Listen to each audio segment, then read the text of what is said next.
자, 이제 과학기술과 건축에 대해서 한번 배워볼게요. 삼국시대. 자, 첫 번째 이제 먼저 고구려의 과학기술부터 한번 생각해 볼까요? 자, 고구려의 과학기술. 자, 우리 과학기술에 대해서도 알아두는 게 중요하겠죠.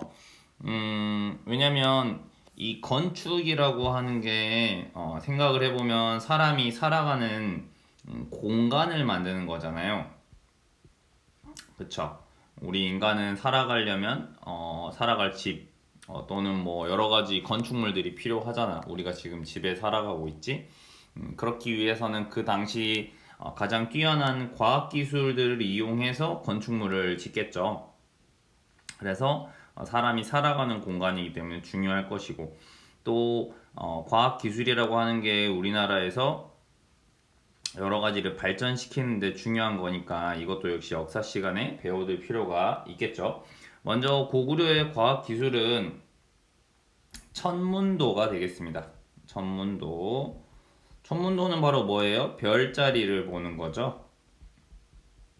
이 별자리를 관찰하는 것 과학기술에서 왜 중요할까요? 당신은 뭘 해서 먹고 사는 사회지?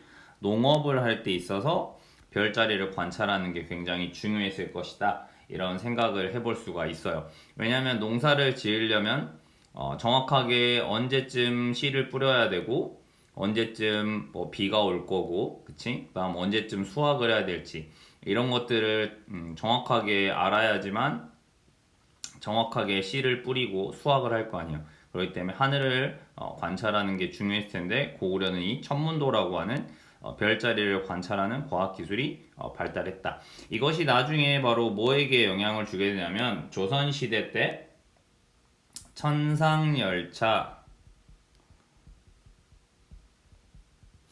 분야 지도라는 걸 만들게 되는데 마찬가지로 조선시대 역시 농사를 중요시하던 사회였으니까 이 고구려 시대의 천문도가 이 조선시대 천상열차 분야 지도를 만드는데 영향을 주었다. 이렇게 보아주시면 되겠죠. 그러니까 고구려에서는 하늘을 관찰하는 천문, 별자리를 보는 과학기술이 발달해 있었다라고 이해해 주시면 되겠습니다. 안타깝지만 고구려 시대에 우리가 지금 관찰할 만한 건축물은 남아있지가 않다. 마찬가지로 1500년이 지났고 우리나라에서는 뭐 주로 자연에서 나는 재료인 나무나 흙 이런 것들로 집을 지었기 때문에 지금까지 남아있는 것이 거의 있기 힘들다고 봐야 되겠죠. 그 다음에 또 백제에 발달된 과학 기술을 보여주는 것들. 백제하면 가장 기억해 둘 것은 바로 문화재들이 되겠습니다.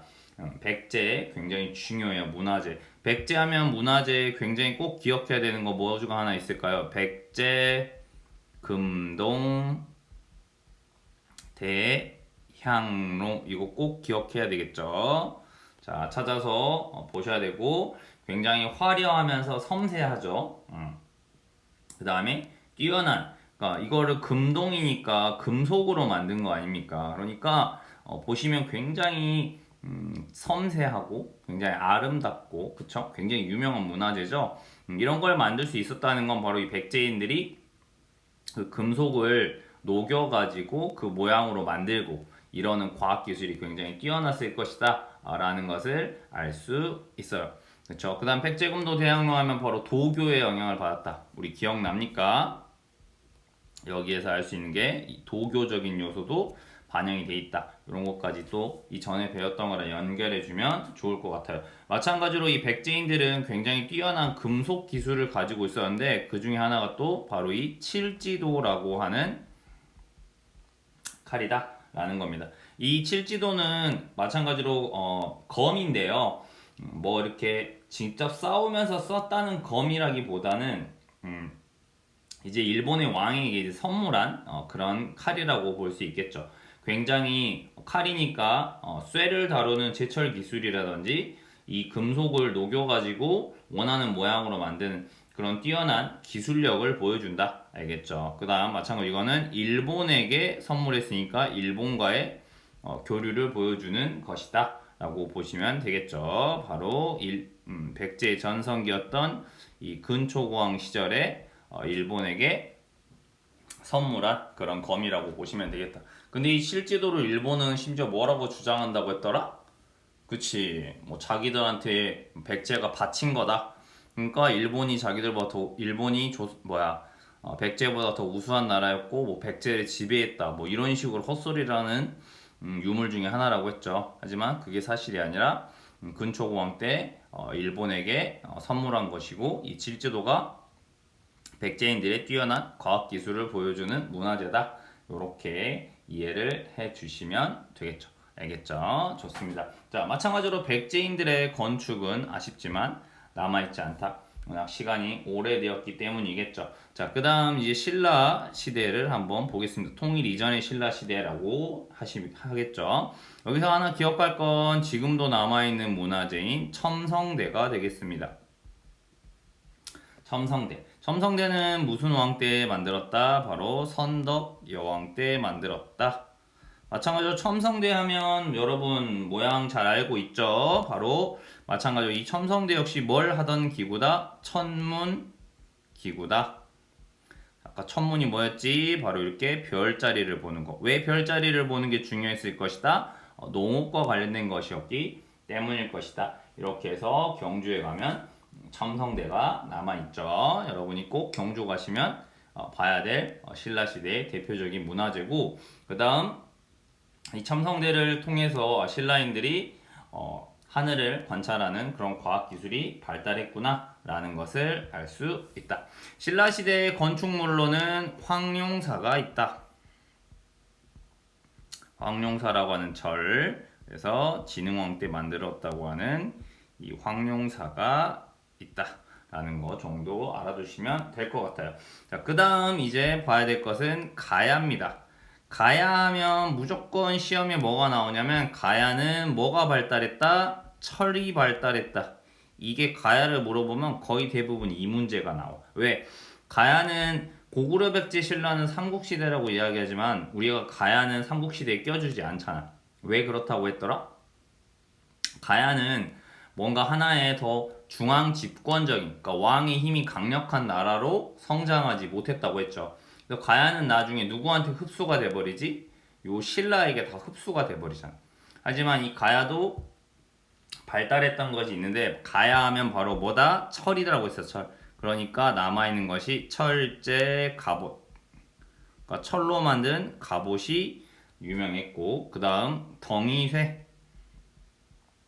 그러니까 이 쇠를 이용해서 마치 뭐처럼 사용했다는 거야? 화폐처럼 사용했다. 왜? 덩이쇠를 녹이면 뭐 무기를 만들 수도 있고 갑옷을 만들 수도 있고 여러 가지를 만들 수 있잖아요. 그러니까 바로 가야 하면 무슨 기술이 발달했다? 철을 이용하는 제철 기술이 뛰어났다 라는 것 기억해 주면 될 것 같아요. 알겠죠? 그 다음 또 이들이 금속을 굉장히 잘 다루었다 라는 것들을 볼 수 있는 유물이 있는데 바로 금동으로 만든 관, 금을 입힌 왕관이라고 생각하시면 되겠습니다. 이렇게 해서 금동관이라든지 해서 여러 가지들이 있다라고 봐주시면 되겠습니다. 다음 뭐 요 정도만 뭐 보면 될 것 같아요. 대성동 금관이네, 뭐 지산동, 뭐 이거네, 뭐 이렇게 대가야네, 뭐 여기까지는 뭐 굳이 안 알아도 될 것 같아요. 자, 그 다음 이제 통일신라 이후에 또 과학기술과 건축의 발달을 볼까요? 자, 이제 신라가 통일되고 나서 가장 과학기술은 바로 불교의 문화재 중 하나인 바로 이 종을 만드는 거죠. 종을 올려주는 거죠. 그래서 첫 번째는 상원사 절이죠. 마찬가지로 이 절에 있는 동종. 그러니까 이 종이라는 걸 왜 만들까요? 절에서 띵 울리면 종이 울리는 소리가 약간 경건하고 종교적인 느낌을 주잖아요. 그렇기 때문에 이 종을 만든다라고 볼 수 있겠죠. 그래서 상호사 동종은 성덕왕 때 만들었다고 전해지고요. 그쵸? 이게 바로 지금 현재 존재하는 우리나라 최고의 동종이다. 여기서의 최고의 동종이다 할 때 이 최고가 가장 뭐 멋있다, 뭐 가장 크다 이런 게 아니라 이게 뭐야? 가장 오래된이란 뜻이야. 가장 오래된 종이 바로 상원사 동종이고 지금 남아있다라는 것이죠. 그러니까 가장 오래된 것이지 이게 가장 최고다 이렇게 말하는 게 아니야. 여기서 한자에 주의해야 돼요. 우리가 종에서 제일 많이 알고 있는 종은 바로 무슨 종이냐면 성덕대왕 신종이죠. 성덕대왕 신종. 네, 이 종의 다른 별칭이 있죠. 이게 에밀레종이라고 하는 유명한 이야기가 있는 종이죠. 그러니까 성덕대왕 시절에 이 에밀레종을 만들려고 하니까 이 종을 만들려고 하니까 많은 금속이 필요하죠. 많은 금속을 해서 이 종을 만들려고 하면 많은 돈이 들었을 거 아니에요. 그래서 이 돈을 모으기 위해서 수많은 스님들이 돈을 거들어 다니는데 이 스님들이 불교 신자들에게 기부를 좀 해주세요 라고 하고 다니는 걸 뭐라고 하냐면 시주를 한다고 이야기해요. 그래서 수많은 신자들한테 돌아다니면서 우리가 이 종을 만들려고 하니 기부를 좀 해주십시오 라고 돌아다니는 걸 시주라고 하는데 이때 이 성덕대왕과 관련된 전설이 그거죠. 어느 여인에게 갔더니 어느 여인이 이 대왕 신종을 만들려고 하니 기부를 좀 해주십시오 했더니 제가 가진 건 아무것도 없습니다. 뭐 괜찮으시면 저희 아이라도 가져가시겠습니까? 라고 이제 이야기를 했다는 거지, 농담처럼. 당연히 스님이 어떻게 생명을 가져가서 뭐 팔거나 이렇게 할 수가 있겠습니까? 그래서 알겠습니다 하고 지나갔다는 거지.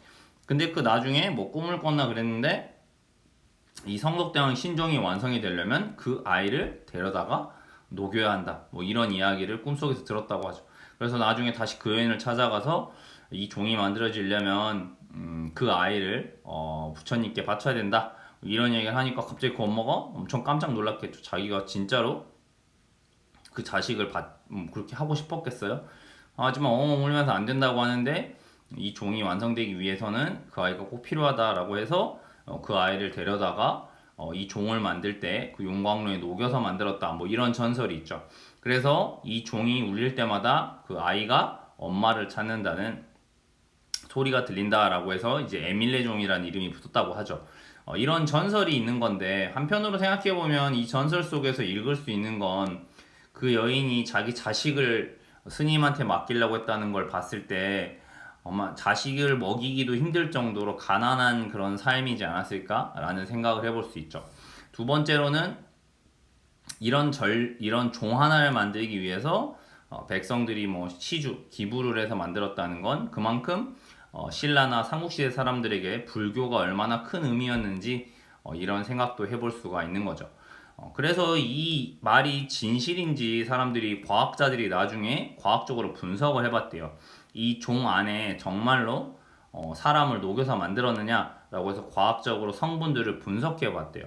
근데 만약에 사람을 정말로 넣어서 만들었다면 뭐 사람의 뼈 뭐 이런 데서 성분이 들어가게 되면서 이 종에 남아야 되는데 전혀 그런 성분은 발견되지 않았다. 그러니까 아무래도 이건 전설로 남은 이야기인 것 같고 실제로 정말 사람을 넣어서 만든 종은 아닌 것 같다라는 과학적인 분석을 하기도 했었죠. 어쨌든 그만큼 이런 뭐 사람을 바쳤다 이런 전설들이 뭐 곳곳에 남아 있죠. 이제 진짜 사람을 막 죽여서 만들었다기보다는 뭔가 이 종을 만들 때 그만큼 수많은 사람들의 뭔가 그런 바람, 뭔가 불교에 대한 또는 뭐 국가가 안정되고 자신들의 행복, 또는 죽어서 뭐 극락에 가길 바라는 이런 마음이 담겨 있었다라고 이해하는 것이 선생님이 봤을 때는 더 맞는 것 같아요. 알겠죠? 바로 이게 유명한 에밀레종이라고 합니다. 굉장히 큰 종이고요. 알아두면 좋겠죠. 마찬가지로 이 종을 만드는 게 과학기술이 뛰어나야 됩니다. 왜? 종이라는 거 굉장히 쇠를 녹여서 무겁고 제일 중요한 건 소리가 일정하게 나야 되죠. 아름답게. 근데 이걸 좀만 잘못 만들면 소리가 이상하거나 또 하나는 뭐냐면 어쨌든 쇠를 이용하는 거기 때문에 때렸을 때 이게 종이 울리면서 소리가 나는 거잖아요. 그래서 때렸을 때 울리면서 잘못하면 이 종이 깨져 버린다고 해요.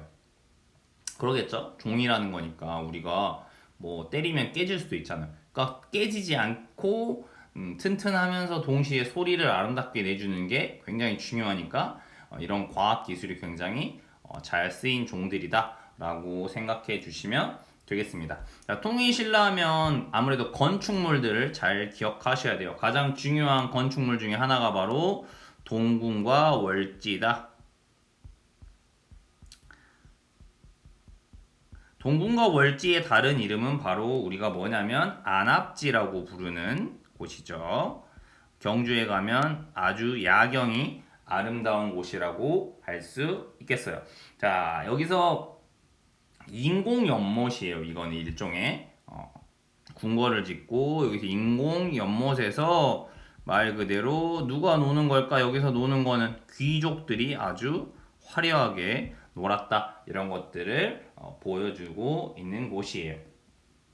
무슨 말인지 알겠죠? 네, 이런 것들을 생각해 보면 될 것 같아요. 자, 그 다음 여기에서 귀족들이 이제 술 먹고 노는 거예요. 그래서 여기서 주사위 뭐 이런 것들이 발견이 되었고 금동초 심지 가위 그러니까 술 먹다가 이제 던진 거고 주사위 같은 경우는 놀다가 이제 물에 빠진 거지. 그것이 남아 있는데 거기에 보면 자기들끼리 막 게임을 한 거예요. 일종 주사위를 걸려서 막 술 세 잔 먹기 뭐 누구 업어주기 뭐 이런 게 있다고 선생님 들었는데 그러니까 이런 것들이 굉장히 귀족 문화를 보여주는 것 중에 하나고 나중에 만약 경주에 가게 되면 꼭 보면 좋을 것 같아요. 그 다음 또 통일신라의 가장 유명한 문화재는 뭐라 해도 바로 불국사와 석굴암이죠. 불국사, 석굴암 꼭 기억해야 됩니다. 이거는 통일신라 시대의 불교 문화를 보여주는 것이다. 바로 불국사라고 하는 절이 바로 뭘 보여주냐면 바로 신라인들이 생각하는 이 불교의 이상세계를 보여주는 것이다. 이 신라인들에게는 불교가 굉장히 중요한 종교였고 이 불국사를 통해서 자신들이 이 생각하는 가장 좋은 세상을 만들고 싶었다라는 걸 꼭 생각해 봤으면 좋겠어요. 그 다음 석굴암은 우리가 그 전 시간에도 공부했죠. 말 그대로 인공적으로 만든 돌을 파가지고 석굴을 파가지고 만든 사원 같은 것이다 라고 해서 공부했죠. 이 두 가지 다 과학기술이 굉장히 뛰어났다. 비례감도 좋고 아름다움을 보여주고 있죠. 그래서 이 두 가지 모두 다 뭘로 지정이 되었다? 바로 세계 문화유산으로 지정이 되었다. 우리 대한민국뿐만 아니라 전 세계인이 지켜야 하는 유네스코 세계문화유산으로 지정될 정도로 굉장히 아름답고 그 다음 신라인들의 뛰어난 과학기술과 건축술을 보여주고 있는 그런 것이다 라고 이해해 주시면 되겠어요. 그러니까 불국사 석굴암 딱 보면 아 이건 통일신라 시대의 문화재 우리의 뛰어난 과학기술과 예술성을 보여주는 것이다 이렇게 이해해 주시면 되겠습니다. 자 다시 한번 복습을 통해서 핵심 개념 확인하기 해서 꼭 반복해 줘야 돼요. 까먹는 거 당연한 거야. 그치? 여러 번 반복하면 돼. 첫 번째, 신라는 선덕여왕 때 천문 관측을 위해서 뭘 세웠다고 했지? 신라의 천문 관측 기구 첨성대. 맞지? 두 번째, 성덕왕 때 만들어진 무순사 동종, 상원사 동종. 이게 우리나라에서 가장 오래된 종이라고 했죠. 3번, 현존하는 우리나라 최대의 종은 경덕왕이 아버지를 기리기 위해 만들기 시작한 무슨 대왕신종? 성덕대왕신종이다. 알겠죠? 다른 이름으로 에밀레종이라고 부르기도 한다. 4번 무구정광 대다란이경은 우리나라 목판 인쇄술의 뛰어난 수준을 보여주고 있다. 됐죠? 이거 불국사 3층 석탑에서 발견되었다라는 거 전 시간에 공부했죠. 여기 내용에는 없지만 그 다음 신라의 무슨 왕은 경주에 황룡사를 건립했을까? 진흥왕이겠죠. 진흥왕이 황룡사를 세웠다. 황룡사 9층 목탑은 또 선덕여왕이었지. 전 시간에 배웠던 거. 신라는 통일 후 신라를 부국토로 만들기 위한 염원으로 뭐와 뭐를 만들었다? 바로 불국사와 석굴암. 신라인들이 생각하는 불교의 이상세계를 보여준 문화재다. 통일신라 시대의 별궁터인 동궁과 월지, 그치? 안압지라고 부르는 이곳에서 주사위나 금동초, 심지가위 이런 것들이 발견되었다 라는 거 생각해 주시면 되겠습니다. 자, 이런 문화재들 외우기가 좀 어렵죠. 그쵸? 뭐 이름도 다양하고 하지만 지금까지 계속 문화재들을 공부하고 하면서 여러분이 좀 이런 것까지 외워야 되나?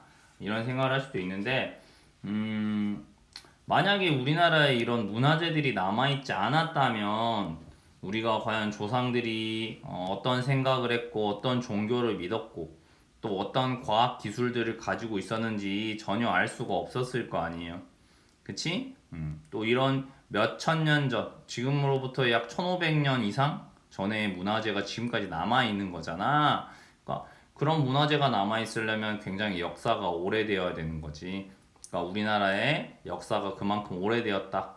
이렇게 1500년, 뭐 2000년 전에 문화가 남아있는 나라가 엄청 많지는 않아요. 그렇기 때문에 그런 것에 대한 이해를 한다고 생각하고 공부를 좀 더 의미 있게 했으면 좋겠고 또 다른 나라나 뭐 다른 친구들에게도 우리나라의 문화재를 소개할 수 있으면 좋을 것 같아요. 수고하셨습니다.